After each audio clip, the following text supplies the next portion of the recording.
Добар ден! На средината од оваа работна недела, точно 9 часот, стартува ново во градот. За почеток ќе ви кажам каде ќе патуваме, а останете со нас да слушнете какви информации носиме. Патуваме во Охридската мека, Свети Наум. Ќе одиме до Тетово, ќе одиме до Крива Паланка, ќе одиме и до Берово и до Дебар. Останете со нас, во следните минути стартува ново во градот. Како што најавив на самиот старт, веќе колешката можам да ја видам дека е подготвена и се наоѓа во преубавото место во Охрид. Свети Наум, Татјана Маленкова ни се јавува оттаму. Ќе слушнеме многу информации за ова место. Имаш и соговорник, мислам дека најсоодветниот човек кога е во прашање туризмот во Охрид. Повели, Татјана, добар ден за тебе. Добар ден за гледачите во цела Македонија. Денеска се наоѓаме во најмирното, најубавото и би рекла местото кое што влива и дава само мир. Денеска се наоѓаме во Свети Наум. До пред само некоја минутка тука тишината ја разбиваше само крикот на паоните. А еве веќе во овој момент гледам дека пристигнува и првата тура за денеска гости и туристи кои што секако кој дошол во Охрид, кој дошол во Македонија, неизбежно е да го посети и Свети Наум. Ќе ви откриеме многу тајни кои што можеби не ги знаете токму за ова место. Не знам дали знаете, Јована, дека Свети Наум, според легендата, е жив светец кој што си го чува целиот манастир, дека навечер шета со фенерот и дека се грижи се да биде во ред. Свети Наум е иначе сите оние кои што имаат проблеми здравствени, значи Свети Наум е светец кој што лекува и ден денес доаѓаат. Има многу примери кои што кажале, еве ги звуците на пауните. Има многу примери кои што кажуваат дека токму тука се излекувале. Не знам дали знаете дека оние кои што стигнале, кои што го ставиле своето уво на гробот од Свети Наум, го слушнале и денес неговото срце како чука. Ова се само дел од оние легенди кои што можеме да ги споменеме на почетокот за ова место поврзано со Свети Наум. Инаку најголемиот број туристи во Свети Наум доаѓаат на 3 јули, кога ги сплотува сите вери. Значи, доаѓаат дури и од Албанија, доаѓаат тука да се помолат на овој светец, на Свети Наум. А точно за самиот светец, точно за овој манастирски комплекс и за туризмот воопшто во Охрид, мислам дека ќе зборуваме со најкомпетентниот денеска. Тој е председателот на Сдруженијето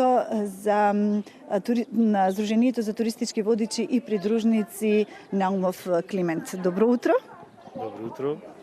Еве имаме и првата група на туристи. Ова е уште еден показател дека токму овој комплекс Свети Наум е едно од најпосетуваните места во Охрид и во Македонија. Да, комплексот Свети Наум, манастирот Свети Наум е неизоставен дел на секој итинерер, секој туроператор кој што праќа гости од емитивните подрачја во Македонија, односно Охрид како рецептивно подрачје. Конкретно групата, многу интересно се напомене дека оваа група што дојде е група од Турција.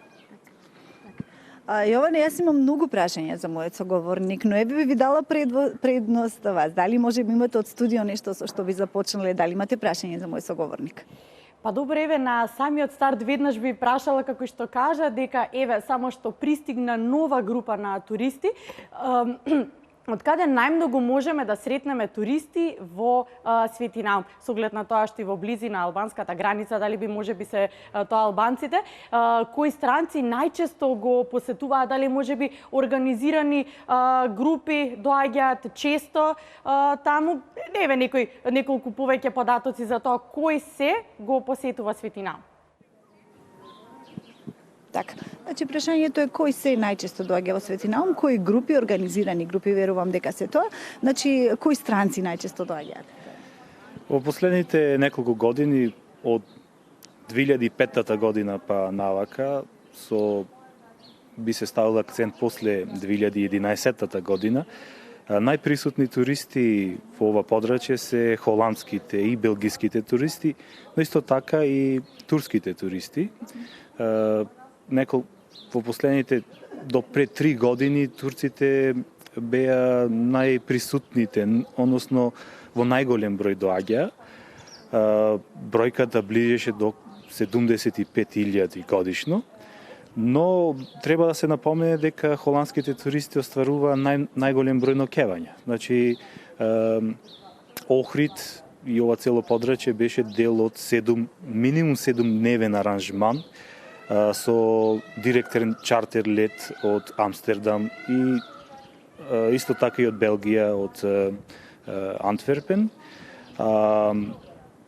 Секако и оние туристи од регионот, Србија, Бугарија, неизоставен дел од секој итинерере за туристите и од Албанија, од Косово и така натака. Но организирано во последните неколку години доаѓаат претежно гостите од земјите на Бенелукс. За туристите, за она што вие го раскажувате на оние групи кои што доаѓаат, ќе зборуваме, но би сакала на почетокот доколку може накратко за самиот манастир и за самиот светец, она што го пренесувате на туристите. Да, многу туристите не се многу заинтересирани, не секој турист е заинтересиран за религиозната страна, но и тоа треба во некој, значи на некој суптилен начин да им се долови. Секако, приказната почнува со доаѓањето на Свети Наум. Тој доаѓа на ова подрачје да го замени Свети Климент и обајцата го продолжуваат делото на словенските просветители Свети Кирил и Методи. Го продолжуваат нивното дело, нивното наследство. Свети Климент ја започнал својата црква и го отворил универзитетот на другата страна на езерото, кај манастирот кој што го посветил на Свети Пантелеймон, за потоа да биде назначен, односно устоличен за епископ на Дренвичката, односно Величката епископија и неговото место да го завземе Свети Наум.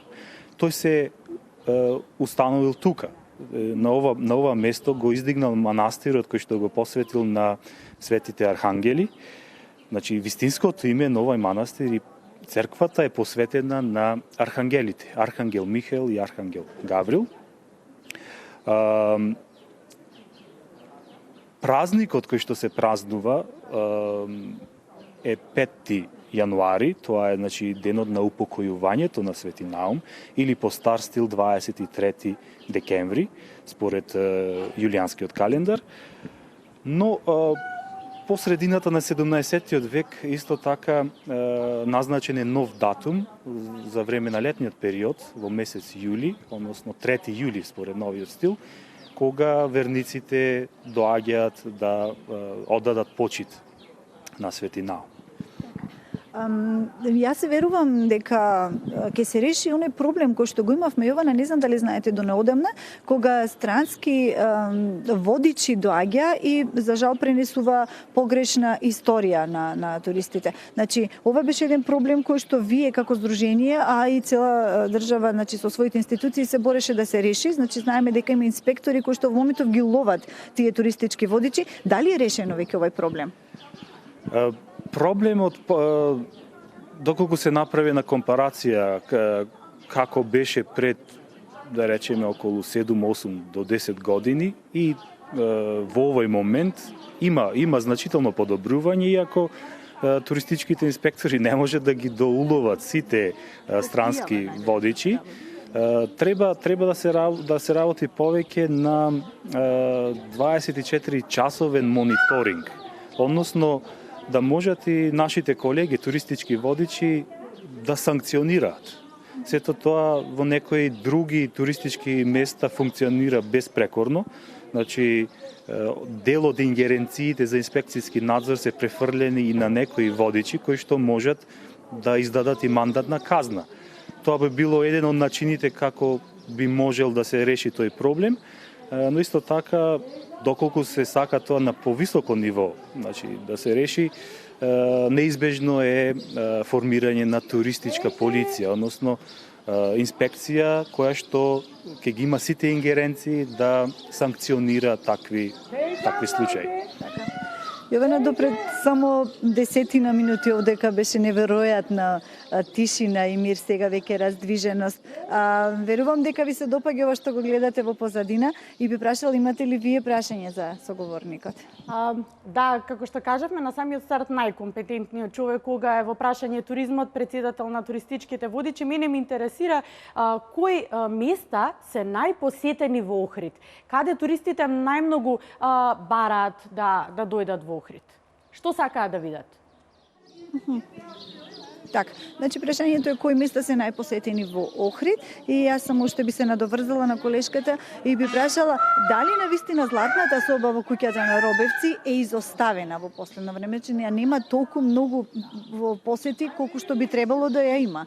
Најголемото културно богатство може да се каже од Македонија дека е тука. Конкретно во Охрид има, значи, класичната тура која што започнува од кеот на Охридското езеро, односно во непосредна близина на Охридскиот плоштад, па луѓето се движат низ неколку улици кои што се најрепрезентативните, односно таму се наоѓаат најрепрезентативните, најубавите објекти, значи конкретно Охридската, односно отоманската архитектура треба да се напомене, куќата на Робевци.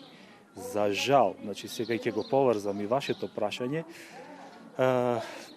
поради би се рекло причини кои што самите агенции си ги знаат, е изоставена, но ние водичите тежнееме сето тоа да им го презентираме на туристите, бидејќи да се дојде во Охрид да не се види златната маска која што датира од крајот на 6-тиот, почетокот на 5-тиот век пред нашата ера и за која што треба сите да сме среќни дека се наоѓа во Македонија, би се рекло еднакво на катастрофа тоа да не го видат посетителите на оваа држава, на градот Охрид. Треба ова е еден апел кој што би го упатил до туристичките агенции, да не мислат премногу на профит, бидејќи незадоволниот турист ќе доведе до намалување на посетите, а со тоа и ќе се намали и нивниот профит. Значи нека во нивните итинерери нека стават повеќе места, повеќе работи, повеќе посети и нека ја збогатат програмата. А со какво познавање доаѓаат туристите? Имаат ли познавање за Охрид, за Македонија и дали се интересираат, дали припрашуваат што? Секако дека секој турист пред да одлучи да патува за одредена дестинација, истражува. Во кратки црти знаат каде е Македонија, знаат каде е Охрид, ја знаат и нашата и подалечна, но и поблиска историја, знаат кои се актуелностите и за сето тоа да биде во најдобар ред, односно за да можеме да одговориме на нашите задачи, треба туристичкиот водич да има широка наобразба, односно треба да биде добро подготвен не само за историјата, туку и за актуелностите, конкретно за ситуацијата во која што се наоѓа нашата држава. Иако не би сакал да прецизирам, односно да зборувам за политиката, но тоа е неизоставен дел од прашањата, односно неизоставно прашање кога станува збор за странските туристи кои што ја посетуваат нашата држава. Така. Неизоставно прашање, имаме ли доволно туристички водичи? Имаме хиперпродукција на туристички водичи кои што за жал се, јас би рекол, 70% се неквалитетни кадри кои што се продуцира во последните 7-8 до 10 години, поради напливот, ненадејниот наплив на туристи, конкретно туристите од Бенелукс, но исто така, ево, видовме дека имаме посетители од Турција. Сите се во една трка за пари, односно да обезбедат екзистенција, но луѓето кои што пристапуваат кон оваа професија без љубов, без внатрешен порив, би се рекло и дека неславно завршуваат. Оној кој што може доследно да одговори на предизвиците, оној кој што инвестира во самиот себе си, се доволно се наобразува, чита, собира информации, собира некои работи кои што не се доволно познати, односно податоци кои што при тоа може да им ги презентира на гостите на добар начин, е истиот кој што е најбаран на пазарот, додека секако постојат и водичи кои што се и за една употреба. Значи, самите туроператори, туристичките агенции и гостите ќе оценат дали некој водич е добар или е лош и дали може соодветно и доследно да си ја работи својата работа. Ние ќе се расприкажавме тука, имам уште многу за да зборуваме. Јована, извини, може би имаш и ти некое прашање? Да, имам, Татјана, јас со големо внимание и ве слушав. Во интерес на времето, нели мора да внимаваме, но морам и ова прашање да го споменам.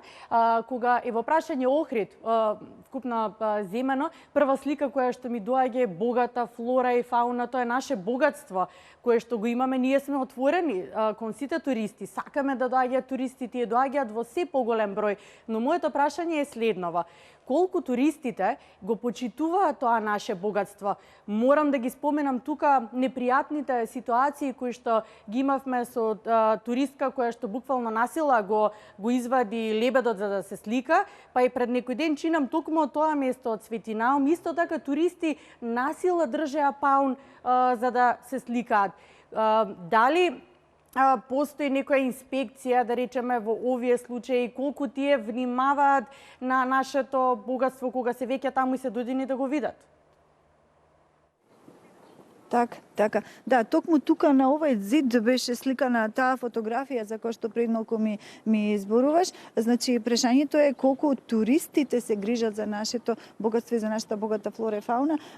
Се споменува онаа слика која што пред неколку денови се појави тука со паунот кој што го држеа туристите, и исто така Јована е спомена и онаа фотографија која што имавме на туристка која што лебед буквално влечеше од езеро. Значи, како се однесуваат на туристите? Туристите од далечниот исток, туристите од западноевропските земји се многу грижливи кога станува збор за заштитата на нашето културно наследство, исто така и природното наследство. Конкретно бевме сведоци на некои немили настани, една туристка. Значи, сепак стануваше збор за туристи од Балканскиот полуостров, од балканските земји, кои што се дрзна да посегнат по интегритетот на тие птици, конкретно лебедот и паунот во манастирот, односно во манастирскиот комплекс Светинаум и на кејот, односно во близина на пристаништето. Верувајте, кога сум во контакт со туристи од далечниот исток, тие прашуваат што се случи, дали лебедот умре. И кога ќе го видат на брегот на езерото, сите трчат да се сликаат со него. Значи, таа вест ја го преплави светот.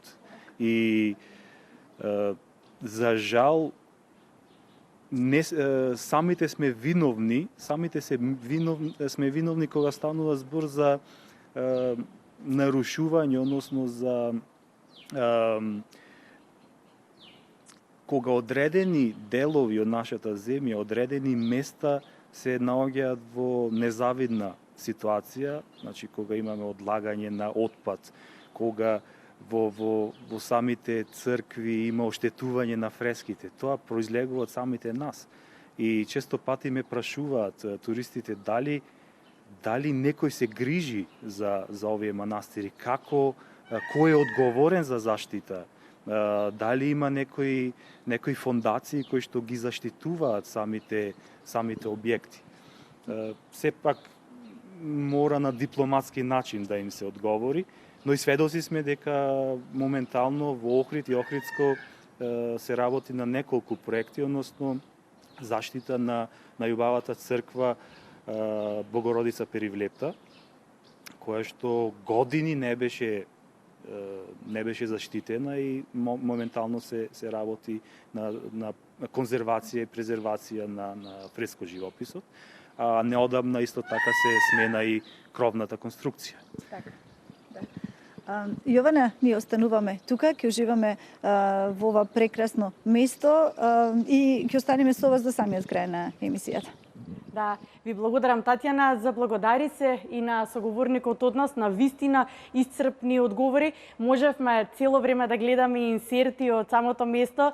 Ете, и ние за кратко да уживаме, вие можете таму да си уживате. Многу ви почна овој ден денес среда. Нема да ни замерите, верувам ќе си уживате во таа убавина, ќе останете со нас до крајот на емисијата. Почитувани, правиме кратка пауза и се враќаме веднаш, останете со нас, идеме во Тетова.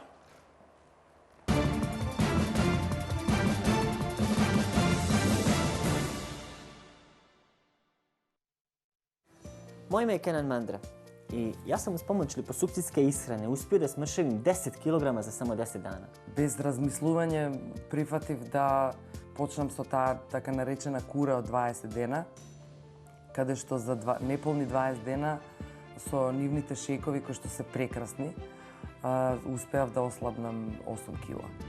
И за 3 месеца откако престанав со тие шејкови, ни еден килограм не вратив, значи ни еден грам не вратив. И здраво е, и лесно е, и брзо е, и топло препорачувам.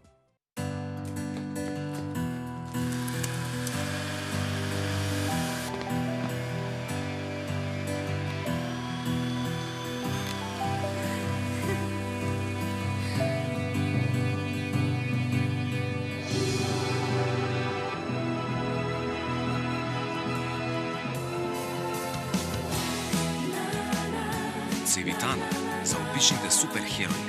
Од сега во ново пакување. Витаминка.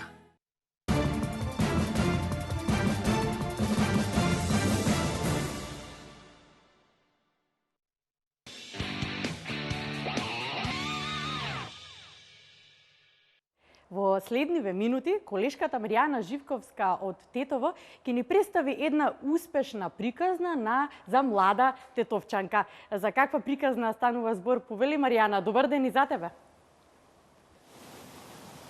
Добар ден, Јована од Тетово. Поздрав до гледачите на телевизија Нова и до гледачите на емисијата Ново во градот. Кога зборуваме за успешна приказна, претходно би сакала да го напоменам недостатокот на кадри во образовниот процес, односно недостаток на дефектолози. Мал е бројот на дефектолози кои што работат во градинките и во училиштата во земјава.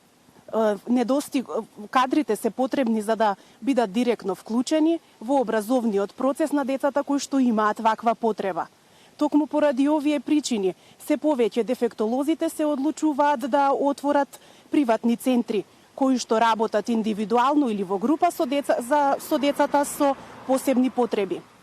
Успешна е приказната на тетовчанката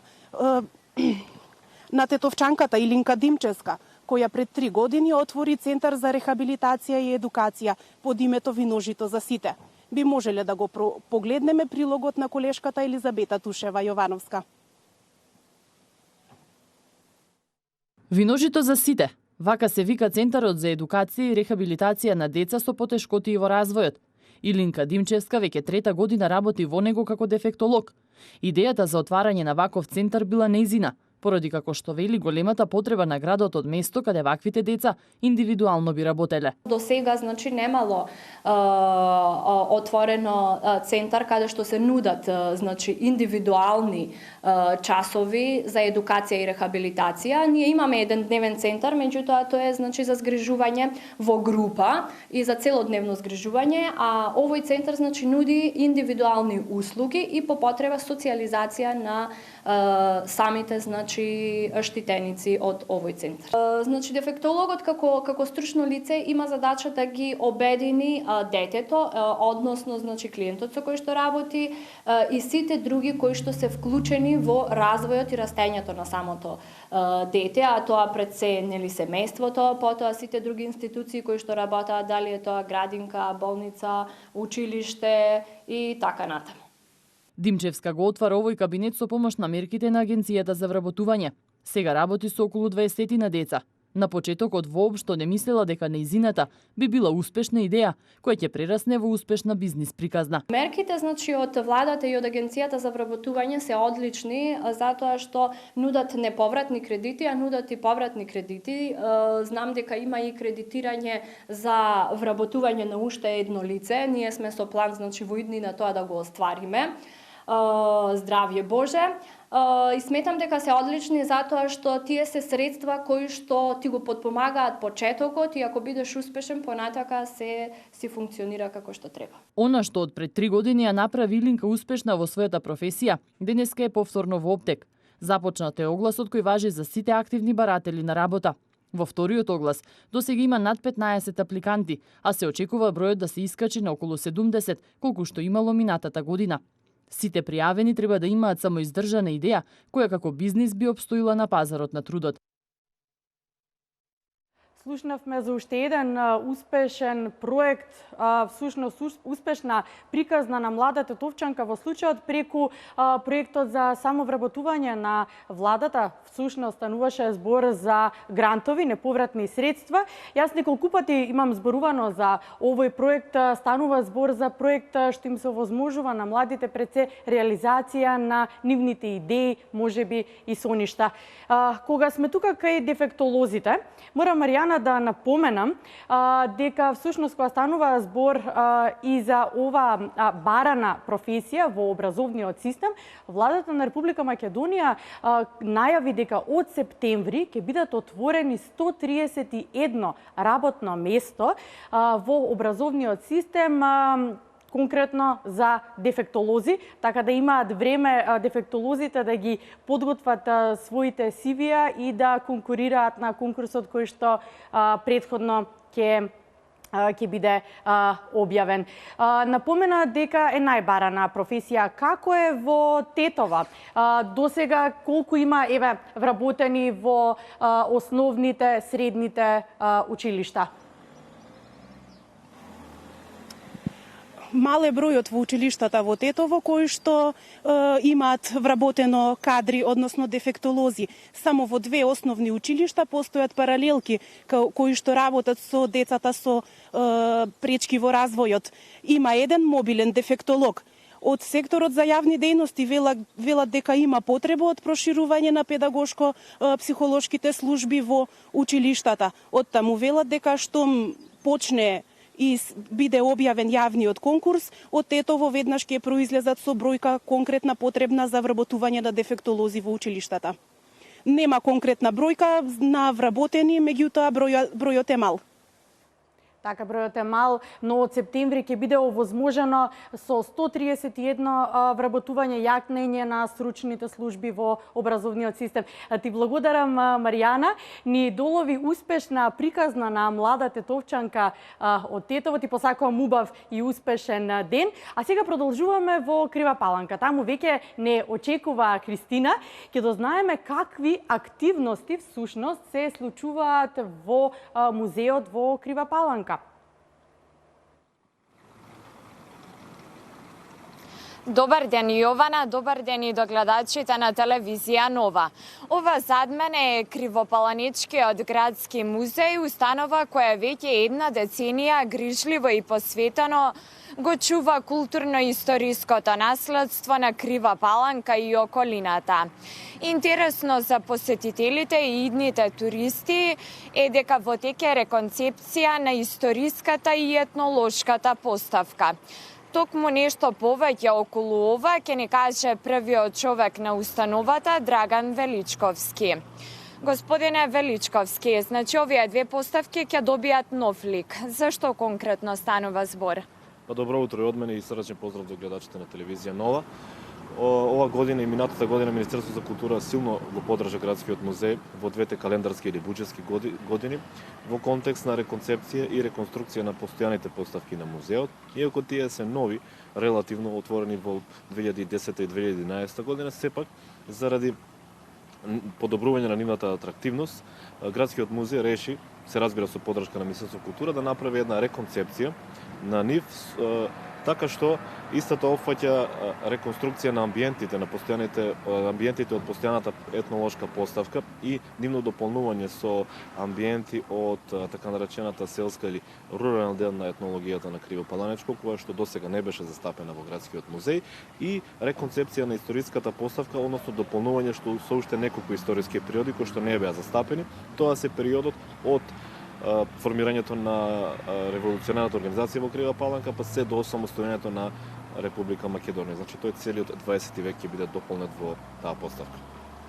Како дел од музеот е и градската уметничка галерија, каде честопати има уметнички поставки. Што е планирано за предстојниот период? Па да, како што рековте, дел од музеот и галерија на Крива Паланка, тоа е првиот уреден галеријски простор кој што Крива Паланка го доби во 2013 година, а ние и покрај лимитираниот човечки персонал со кој што располагаме се обидуваме барем еднаш месечно или два пати во месечно да организираме изложби. Тоа оваа година дури од јануари започна програмата на Градскиот музеј во однос на поставувањето на тековни изложби, така што за следниот период планираме истото да го продолжиме. Најпрвин ќе биде отворена, веќе во сабота ќе биде отворена изложбата на младите ликовни академски уметници во Крива Паланка. Тоа е нешто во Крива Паланка се случува за прв пат. Новите генерации на уметници кои што веќе ги завршиле студиите, односно веќе произлегле во некаков академски ранг, ќе бидат за прв пат представени во Крива Паланка. Тоа се петмина уметници кои што работат во различни техники и ќе има во рамките на изложбата и една инсталација на една кривопаланечка уметничка, така што се надевам дека тоа ќе биде на задоволство на кривопаланечките посетители на уметничките случувања и настани. Понатака ќе биде отворена изложбата на полски плакат заедно во соработка со Музеот на град Скопје. Понатаму се двете изложби на фотографии на 20 еминентни македонски фотографии од постарата генерација, тоа се Љупчо Илиевски со својата изложба Кокино-мистичен шепот на вечноста, како и Александар Кондев, кој ќе се представи со ретроспектива на своето творештво, за да во август месец е резервиран како некаков празничен месец во Крива Паланка за поставување на овогодишната ликовна колонија Свети Јоаким Осоговски. Така, и годинава ја продолжувате традицијата по повод Великден, токму тука во дворот на музеот. Што е планирано за годинава?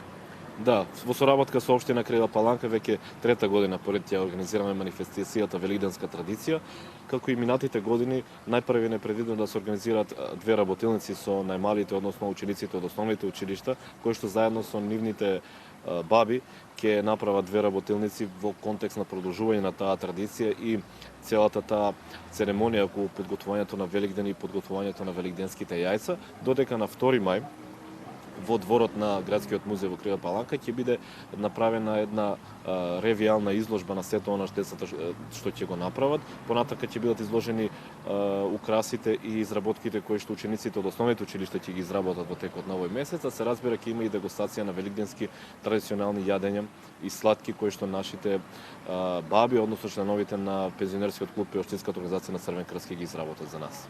Така. Јована, дали имате прашања за нашиот соговорник? Така, Христина, јас внимателно ве слушам. Гледачите може да видат и оние активности кои што ги најавува директорот, може преку инсертите да ги видат што се случува внатре во музеот. Најавивте интересна програма. Добро, мене ме интересира колкава е посетеноста на кривопаланчани. Доаѓаат, го посетуваат музеот со оглед на тоа што богата програма најавувате? Така, ќе го запрашаме директорот, каква е посетеноста на локалната установа Градски музеј? Па ние сме задоволни од посетеноста, особено што веќе април месец е периодот во кој што започнуваат организираните посети на Градскиот музеј во Крива Паланка. Пред се тука се посетите на основните училишта од градот, основните училишта од регионот, како и туристичките организирани посети кои што се случуваат во соработка со манастир Свети Јоаким Осоговски. Така да на едногодишно ниво нашата посетеност е меѓу 1200 и 1500 посетители, што за музеј од нашиот ранг и уште еднаш ќе потенцирам со лимитиран човечки капацитет во однос на пречек на туристите е добро, така што ние сме задоволни генерално од посетата на музеот. Се разбира дека може секој пат повеќе и атрактивноста на поставките кои што во моментот ги подобруваме е во контекст на подобрување на посетеноста на музеот. Ви благодарам за разговорот. На крајот да упатиме покана до сите граѓани на Крива Паланка, но и оние кои ќе минуваат тука, доколку се во можност во сабота да ја посетат изложбата на младите уметнички имиња од градот, а исто така во сабота љубителите на фолклорот ќе имаат можност да уживаат во фолклорниот концерт на културно-уметничкото здружение фолклористи на сцената на Националната установа Центар за култура. Јована? Христина, ти благодарам. Заблагодари се на соговорникот од наш име. Ти благодарам и што беше тука со нас досега. Се исклучуваш, се гледаме во следните изданија на Ново во градот. Поздрав до соговорникот. А сега ќе зборуваме за проектот кој што навистина големо внимание предизвикува и кога е Скопје во прашање и кога се и околните градови во Македонија. Станува збор за проектот Купи куќа за млади. Денеска е најавено презентација на овој проект во Берово и во Дебар. Информациите се директно кај нас. Ќе започнеме прво со Дебар. Колегата Кенан Исеова оттаму имаме мали измени кога е во прашање денешната презентација на проектот. Ајде навреме да ги информираме дебарчани. Добар ден и за тебе. Убав ден и од Дебар. Се наоѓаме пред седиштето на локалната власт во Дебар, каде што денеска во 17 часот ќе се одржи презентацијата на караванот за значајниот проект на владата Купи куќа за млади. Инаку да кажеме дека во 17 часот токму овде ќе има презентација на проектот. Интересот според нашите информации е добар. Има доста млади парови во Дебар кои сакат да го решат стамбеното прашање преку овој проект на владата на Република Македонија. Во разговорот што го имаме пред малку со представници на Министерството за финансии во Дебар, ни беше речено дека на ова презентација покрај сите заинтересирани дебарчани ќе присуствуваат представници на Министерството, но исто така и на банките и други значајни институции со кои се поврзано директно со овој проект. Јасно, ќе присуствуваат и представници на локалната власт. 15 часот има презентација на проектот. Нешто од општината не беа подготвени за денес, но еве ти ни кажеш дека останува во 17, така? Убаво те разбрав. Да. Последната информација говори дека сепак презентацијата караванот ќе дојде во Дебар и презентацијата ќе се реализира. Интересот, како што реков, кај младите дебарчани за овој проект е голем. Дали веќе парцелите се одредени каде ќе имаат можност граѓаните да си изберат свое место за куќа? На последната седница на општината, на Советот на општина Дебар беше разговарано околу ово прашање. Веќе се вршат разговори, се уште не е одредена локација, но тоа според представниците на општината не значи дека презентацијата не треба да се реализира. Значи ќе се реализира презентацијата, а разговорите продолжуваат околу одредување на локација. Така, Кенан, ти благодарам, го најавивме денес проектот Купи куќа за млади ќе биде во Дебар во 17 часот. Ќе ја следите презентацијата и со повеќе детали ве очекуваме. Убав ден ви посакувам. Идеме во Берово. Денеска и во Берово ќе биде проектот Купи куќа за млади. Каков е интересот на беровчани? Токму така, проектот Купи куќа за млади, караванот на проектите Купи куќа за млади, Купи куќа, Купи стан, во истиот тајминг како и во Дебар, во 17 часот, ќе биде представен пред граѓаните на Берово во просториите на бизнис инкубаторот. Од она што досега имав можност да го слушнам од одговорните во Берово за овој проект, граѓаните секојдневно се интересираат и бараат информација повеќе. Инаку на вечерашнава презентација своје обраќање ќе имаат представници на Министерството за финансии, представници на банките и од Агенцијата за катастар на недвижности. Што се однесува до општините од регионот, каде што помина овој караван, а тоа е Пехчево, Делчево и Македонска Каменица, за сега познати се локациите само за Делчево и Пехчево. Во Делчево ќе се гради на локацијата наречена Стара касарна, отприлика 100 плацеви ќе бидат на располагање таму, додека во Пехчево на површина од 5 хектари исто така ќе бидат опфатени 100 плацеви. А што верат беровчани, тие заинтересирани се? Ќе дојдат во голем број денеска? Токму така, Берово е една од општините каде има отворено, каде што се наоѓа една од 33 канцеларии кои се отворени за овој проект ширум државата, па така и во Берово. Во разговорот со магистар Драган Мустачки, кој е одговорен за оваа канцеларија која работи секој понеделник и вторник, дознав дека граѓаните се информираат и вечерва масовно ќе дојдат за да ги слушнат деталите за проектот. Валерија следи денешната презентација во Берово со деталите и посетеноста. Те очекуваме наскоро. Ти посакувам и тебе убав ден. Започнавме со Охрид, но повторно ќе се вратиме во Охрид. Зошто? Охриѓани се познати дека го развиваат туризмот, езерскиот туризам особено, знаменитостите кои што ги имаат, но има и новина. Сега го развиваат и планинскиот туризам. За што станува збор? Татјана, повеќе информации. Да, Јована, значи ќе го развиваме и авантуристичкиот, планинскиот туризам. Се повеќе заинтересирано за планинарење, се прават тие планинарски тури, значи не само охријани сами што си се организираат и што се повеќе одат до Магаро и се искачуваат, сега веќе и туристите ќе ги навлекуваме на оваа наша убавина. Од 10 мај ќе се одржува во Охрид конференција Adventure Next Balkan, значи голема конференција, веќе една година течат подготовките за оваа конференција, се е подготвено, значи подготвени сме, ги чекаме и првите авантуристи да ни дојдат во Охрид и да ја истражуваат и Галичица, но на 7 мај пред да ги пречекаме нели туристите и гостите, ќе има едно големо чистење на планината од оној отпад кој што се фрла.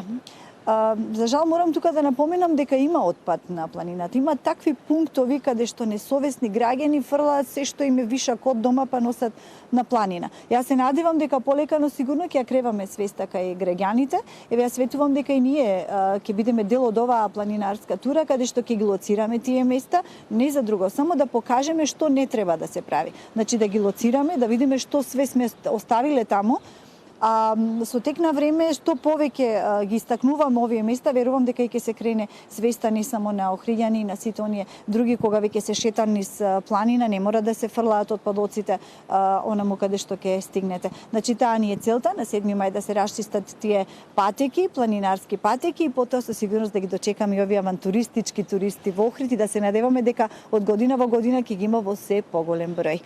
Да не зборувам, јас многу ви подготвивме еден прилог кој што се однесува токму на овој настан кој што ќе биде во Охрид, голем настан Adventure Next Balkan. Предлагам Јована доколку се сложуваш да го погледнеме заедно. Бројни активности изминатиот период се одвиваа во Охрид во насока на обезбедување на услови за одржување на престојната конференција Adventure Next Balkan 2016, која што ќе се одржи во Охрид од 10 до 12 мај. Првично беше одржана средба на работните групи на секторот за туризам од Швајцарија име програма и секторот за туризам од општина Охрид, каде беше утврдена методологијата за управување со туристичка дестинација по која што ќе се развива Охрид со помош на име програмата. Исто така беа посочени проблемите во областа на авантуристичкиот туризам, како што се безбедноста на турите за активен туризам, управувањето со отпадот, како и учество на медиумите во промоција на туристичката дестинација. По оваа средба следуваше работилница за управување со системи за безбедност. Програмата има цел од една страна да им помогне на туристичките агенции да покријат нов аспект од нивната работа, односно безбедносниот аспект. На работилницата говореше и Жан-Клод Разел, основач на туроператор за активен туризам во Бразил и основоположник на стандардите за безбедност во туризмот во меѓународната организација за стандардизација ИСО. Денеска зборуваме за безбедноста во авантуристичкиот туризам, за која ни треба помош и соработка од локалните власти, за да им пружиме на туристите подобра заштита доколку би се случила незгода. Одржана беше и обука за готвачи и кувари од страна на консултантот за угостителство Мартен Герлах. Целта беше да се зајакнат капацитетите на 6 хотели и 4 вили кои ќе понудат сместување на 300 делегати кои ќе пристигнат во мај. Обуката ги опфати сите клучни чинители во рамките на еден хотел. Целта на овие обуки е да се надминат очекувањата на гостите и да се истакне македонското гостопримство со примеси на меѓународни стандарди и процедури. Оваа поддршка е една од низата поддршки кои што има програмата, ги нуди во рамките на оваа Adventure Next Balkan конференција, но и во Охрид во целина. Мартен Герлах, консултант за гостителство, им даде препораки на присутните представници од хотелите и вилите за правилата на послужување на храната. Овде сум да ги подобрам стандардите на хотелите и вилите за престојната конференција, која ќе се одржи после 3 недели. Во смисла за собствениците, менаџерите и вработените да можат да ги надминат очекувањата на гостите. Како завршна активност за одржувањето на конференцијата Adventure Next Balkan 2016 беше одржувањето на состанокот за обезбедување на еколошка средина за одржување на настанот. Предвидено е на 7 мај да се исчистат планината Галичица и околните места, а целта е да се подигне еколошката свест кај граѓаните. Се повеќе се доближува крајниот датум од овај голем самит кој што го очекуваме, Adventure Next Balkan, за тие што не се запознаени. Еден специфичен самит или конгрес, како сакате да го речеме, каде што очекуваме голем број на гости од целиот свет, односно регионот Охрид, Македонија и пошироко Балканскиот регион ќе го испромовираме како идеална туристичка дестинација за авантуризам. Во организација на настанот активно се вклучени представници од туристичкиот кластер 1 и општина Охрид. Драго ми е кластерот што учествува во една вака голема конференција, активно зема учество и денес баш во хотел Инекс имавме работен состанок со Swiss Contact тима и сите сегменти кои што ќе учествуваат тука. Општина Охрид ја поддржува конференцијата Adventure Next Balkans, што ќе се одржи од 10 до 12 мај во Охрид и што е од големо значење за Охрид како туристички центар. Така да со сите своји ресурси ќе го помогне овој настан во целост за нејзина реализација во најдобар можен начин. Елена Иванова, представник од ИМЕ, истакна дека подготовките за оваа конференција се одвиваат подолго време, бидејќи дестинацијата се уште не е спремна за овој нов тип на туризам, активен туризам со нишка на авантура. Ние мораме да испорачаме продукт или тура која што ќе биде забавна пред се, затоа немаме проблем, не се сомневаме, меѓутоа другите два постулати се дека ќе понудиме безбедна дестинација и чиста. Денешната работилница беше фокусирана токму на овие две теми, безбедност на турите, затоа што ова е малку поризичен тип на туризам, наметнува малку поголем ризик за безбедноста на туристите, малку поактивен е, па се трудиме да подигнеме свеста и кај агенциите кои што ги нудат тие тури, но и кај водичите, а секако и туристите што да очекуваат. Повеќе информации за самиот настан се очекува да бидат соопштени на 3 мај. Да се надеваме дека оваа конференција ќе придонесе за развојот на авантуристичкиот туризам во Охрид, со што ќе се зголеми и бројот на туристи кои ќе го посетат Охрид.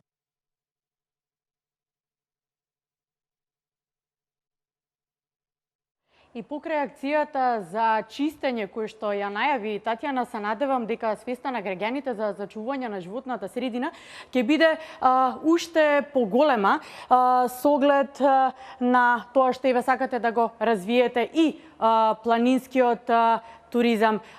Ти благодарам многу, на вистина интересна конференција, многу се подготвуваат, можеме да забележиме и дека од она што зборуваа во прилогот, дека и посетеноста е најавена и дека ќе биде голема. Татјана ни се јави од Охрид, ја започнавме ова денешно издание на Ново во градот со убавина, најавивме некои проекти, зборувавме за успешни проекти, ја завршуваме со убавината од Охрид. Ви посакувам убав работен ден, се гледаме и утре. Бидете со нас и останете на оваа фреквенција, Телевизија Нова.